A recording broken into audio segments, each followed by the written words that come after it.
Yo yo yo yo yo, halo lurku semuanya. Gimana nih kabarnya lur? Semoga dalam keadaan sehat dan mood yang baik-baik aja ya lur ya. Jadi, kali ini kita bakalan ngelanjutin Donghua series yaitu Supreme Above the Sky. Dan buat teman-teman yang mungkin baru gabung, Mimin saranin untuk nonton bagian sebelumnya dulu. Linknya ada di deskripsi. So, sebelum kita lanjut, boleh lah ya untuk di-subscribe tipis-tipis agar kalian tidak ketinggalan video-video berikutnya. Oke, nggak usah berlama-lama lagi, siapkan kopi, luruskan kaki. Hormati gurumu, sayangi temanmu, cintai pacarmu, itulah tandanya kita masuk ke intro. Let's go!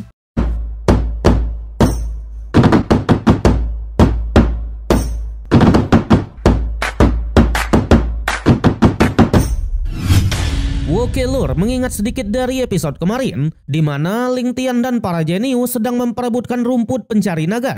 Tapi di saat itu juga lah, Ling Tian memutuskan untuk berkorban ketika senior Cutong hampir terkena sebuah serangan. Untungnya Ling Tian masih bisa mengatasi teknik naga tersebut sehingga baik Cutong ataupun dirinya masih bisa selamat. Saat itulah, Lo Xing pun secara terang-terangan mengatakan jika terus seperti ini, mereka hanya akan menarik perhatian dari sekte lain aja. Dan oleh sebab itulah, Lo Xing pun menyarankan agar mereka mengganti metodenya.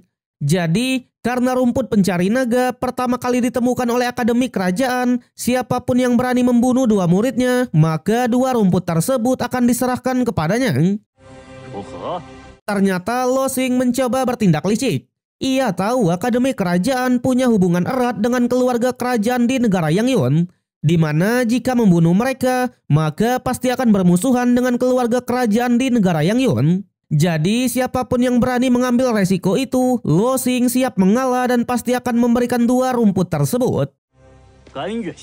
So, jadi Lo Xing sudah menebak. Meskipun Xing Yu dan Xuan Yuanming memiliki kekuatan yang sangat kuat, tapi dengan status mereka yang berasal dari kekuatan kelas 2, mereka tak akan berani menyinggung keluarga kerajaan. Adapun untuk Ling Tian dan Ye Yan dengan rananya yang masih rendah, ia juga yakin mereka tak akan berani melakukannya. Oleh sebab itulah, Lo Xing berniat untuk bertindak agar dua rumput tersebut bisa jatuh ke tangannya. Awalnya, dua murid dari Akademi Kerajaan pun protes dan mengingatkan agar mereka tidak mendengarkan perintah itu. Tapi sayang, Lo Xing sendirilah yang langsung bergerak untuk membunuh dua murid tersebut. Sayangnya, tepat di saat itu juga lah Ling Tian turun tangan duluan dan mengeksekusinya. Hal itu membuat semua pun sangatlah kaget karena memang Ling Tian bisa membunuh dengan begitu mudah. Dengan ini, dua rumput pencari naga jatuh ke tangan Ling Tian. Awalnya Lo Xing malah tidak terima dan mencoba menyerang Lord kita itu. Tapi jelas karena janjinya tadi sudah disaksikan oleh semua orang, mau tak mau Lo Xing pun beneran mengalah. Di sana ia beralasan karena dirinya dan Cutong akan segera menikah. Jadi dua rumput tersebut ia serahkan sebagai mahar, ya kan? Waduh. Sudah jelas Cutong menolaknya mentah-mentah. Yang ternyata keluarga Lola yang memaksakan pernikahan ini. Jelas untuk Cutong sendiri ia tak pernah setuju sama sekali. Namun dengan liciknya, Lo Xing mengancam jika Cutong terus menolak dan di hari pernikahan tidak datang, entah keluarga Chu atau keluarga Luo pasti kehilangan reputasinya. Jadi senior Cutong diberikan waktu untuk berpikir jernih. Setelah itu mereka pun akhirnya bubar. Di sana Ye Yan yang sudah diselamatkan juga sangatlah berterima kasih. Tapi tanpa diduga, Ling Tian malah memberikan satu rumputnya kepada Ye Yan. Ling Tian bilang karena sebelumnya Ye Yan sudah menyelamatkan senior Cutong, jadi rumput itu anggap saja hadiah darinya. Alhasil Ye Yan pun juga dengan senang hati menerimanya. Di sana Ling Tian bilang jika Ye Yan ini adalah kaisar api abadi, maka perjalanan di alam naga sejati nanti pasti akan menarik. Kemudian Ling Tian juga menanyakan apakah Lo Xing harus dibunuh. Tapi di sana karena ini adalah masalahnya, senior Cutong tak mau melibatkan Ling Tian. Pada akhirnya Ling Tian hanya mengatakan apapun yang dilakukan oleh seniornya, ia pasti akan mendukungnya. Sampai di malam harinya senior Cutong dihampiri oleh Xing Yu. Xing Yu bilang guru Cutong adalah sosok di ranah Dao. Ling Tian juga merupakan putra pedang. Jelas jika Cutong mau merepotkan mereka semua, seharusnya Lo Xing bukanlah sebuah ancaman.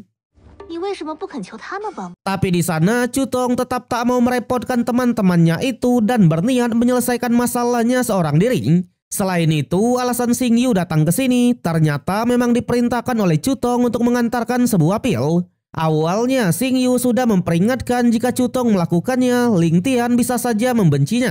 Tapi Cutong tak peduli dan tetap mengambil pil tersebut. 无所谓了。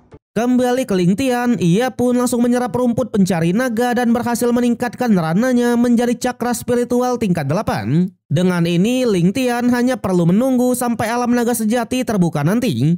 Tapi di saat itu jugalah senior Cutong menghampiri dan memberinya 3 butir pilnya tadi. Katanya pil itu adalah pil pemandu spiritual yang bisa membantu menstabilkan kultivasi. Ling Tian yang polos langsung percaya begitu saja dan menelan pil tersebut. 怎么样？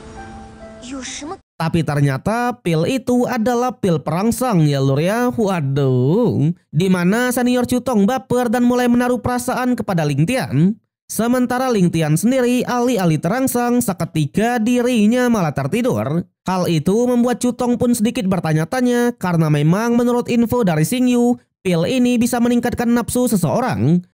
看见美人就情难自禁的吗？ Namun karena sudah seperti ini, malah senior Cutong lah yang bergerak sendiri untuk bermain dengan Lord kita itu ya lur ya. Waduh, sikat Lord. Tapi tanpa diduga di saat Cutong sedang bermain-main, tiba-tiba Ling Tian pun malah tersadar ya kan. 都这样了，还能做什么？ Tapi setelah itu senior Cutong pun langsung bergegas pergi. Yang ternyata Ling Tian tidaklah benar-benar memakan pil tersebut. Ia juga mengatakan meskipun Yin Sula yang memberikannya, Ling Tian tetap tak akan memakannya. Di sana dalam perjalanannya, Cutong awalnya mendapatkan pesan dari sang ayah yang mengatakan biar dialah yang memikirkan sebuah cara untuk membatalkan pernikahan ini. Jadi Cutong jangan sekali-sekali kembali ke rumah. Tapi senior Cutong tetap kekeh dengan keputusannya dan segera pulang ke rumah. Sementara itu, Ling Tian yang penasaran dengan permasalahannya segera menghampiri bestie dari senior Cutong yaitu Xingyu. Awalnya Xingyu yang lagi mandi langsung menuduh kalau Ling Tian ternyata juga adalah pria yang mesum. 原来也是个好色之徒。 Tapi jelas tujuannya ke sini untuk menanyakan masalah dari seniornya itu. Yang ternyata senior Cutong ini memiliki tubuh 100 rong, di mana tubuh itu merupakan tubuh yang sangat langka di dunia ini. Cara memicunya saat kultivasi ganda pertama. Tentunya ditambah juga dengan kekuatan spiritual sumber, seseorang bisa berkultivasi seumur hidup dan bisa juga diserahkan kepada pihak lain untuk membersihkan sumsum dan membentuk ulang tulang-tulangnya. Barulah terungkap alasan Lo Xing mau menikahi Cutong untuk merebut tubuh 100 rohnya ya lur ya. Setelah itu dengan tawa lepas dan didampingi oleh 2 ciwinya, Lo Xing pun menegaskan pasti akan menceraikannya ya kan. Waduh. Di sana Xingyu bilang kalau sifat Cutong yang tak mau membebani orang lain sudah ada sejak dirinya masih kecil. Oleh sebab itulah dalam masalah ini senior Cutong selalu memikirkan seorang diri bagaimana memutus tubuh 100 rohnya. Yang ternyata alasan Cutong ingin bermain dengan Ling Tian kemarin untuk memberikan tubuh 100 rohnya. Dengan begitu Lo Xing akan kehilangan tujuan dan pasti tak akan menikahinya. 天边不会再执意娶她。 Ling Tian yang mendengarnya langsung menanyakan kapan mereka menikah. Ternyata pernikahan akan berlangsung 3 hari lagi. Lebih tepatnya di kediaman keluarga Luo yang ada di kota Yunzhou. Dalam sekejap Ling Tian pun berpikir perjalanan dari kota Xiaoyao menuju ke kota Yunzhou membutuhkan waktu 4 hari. Jadi jika ingin menghentikan pernikahan, ia harus mengambil resiko besar dan melewati hutan beracun. Dengan begitu tepat di hari pernikahan Ling Tian pasti sudah sampai. Pada akhirnya, tanpa basa-basi lagi, Ling Tian pun segera pergi ke sana. 那我就在这儿等你的好消息了。 Di sana di kota Yunzhou, lebih tepatnya di aula pemakaman dari keluarga Chu, tanpa disangka ayah dari Cutong yang bernama Chu Zhen yang sudah di ranah laut spiritual tingkat 9, tiba-tiba malah sudah meninggoy. Dengan panik, senior Cutong yang sudah tiba di sana benar-benar sangatlah sedih. Namun ternyata ayahnya hanya pura-pura dan seketika langsung membuat Cutong pingsan. Di sana sang ayah hanya bisa meminta maaf karena katanya hanya dengan mengorbankan senior Cutong, keluarga mereka bisa diselamatkan. Tak hanya itu, sang ayah juga berniat memberikan pil pelupa hati agar Chutong bisa melupakan masa lalunya. Tapi sebelum itu, Luo Xing datang dan mengingatkan agar pernikahan tak ada masalah. Nyatanya setelah pernikahan selesai, sekte Sungai Langit pasti akan memberikan banyak sumber daya kepada keluarga Chu sebagai imbalannya. Sontak sang ayah yang memang tak bisa apa-apa hanya bisa menuruti perkataannya. Ia bahkan langsung menyuruh Luo Xing untuk bersiap-siap karena besok adalah acara pernikahannya. Kembali kepada Ling Tian, saat melewati hutan beracun, ia pun teringat dengan kehidupan sebelumnya dulu. Di mana dulu ketika ia kesulitan, senior Chutong selalu membantunya, bahkan sampai mati-matian untuk membawanya pulang. Tentunya karena sekarang senior Chutong lah yang sedang kesulitan, Ling Tian berjanji pasti akan membawanya pulang, ya kan? Wede. Sampai singkat cerita, pernikahan pun akhirnya tiba. Para tamu-tamu penting mulai berdatangan. Dari Lu Jun, leluhur pedang langit yang sudah dirana celestial tingkat ke-7, Le Hong dan Hu Ji, murid inti dari akademi kerajaan yang sudah dirana laut spiritual tingkat 8. Tapi di sana salah satu murid bilang kalau pernikahan ini adalah kehendak dari sekte Sungai Langit. Di mana dengan meminjam kekuatan dari dua keluarga, sekte tersebut berniat menguasai seluruh kota Yuzhou.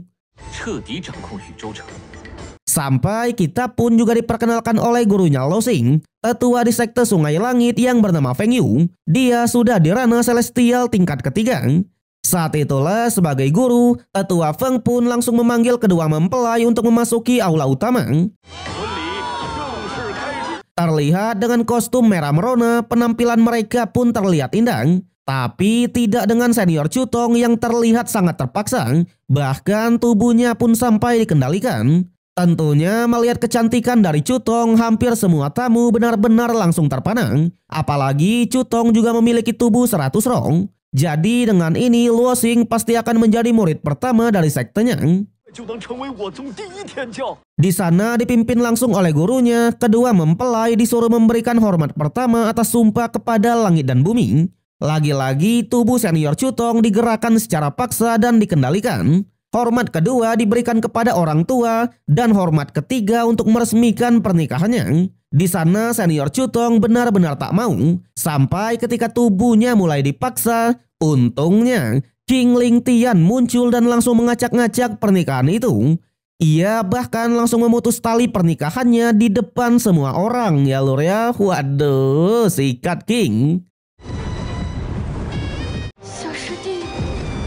Namun sayang, episode yang kali ini harus berakhir sampai di sini. So, bagaimana kelanjutan dari Ling Tian? Apakah ia bisa membawa pulang senior Chutong atau malah menjadi pengantin pria, ya kan? Kita nantikan aja. Arigatou.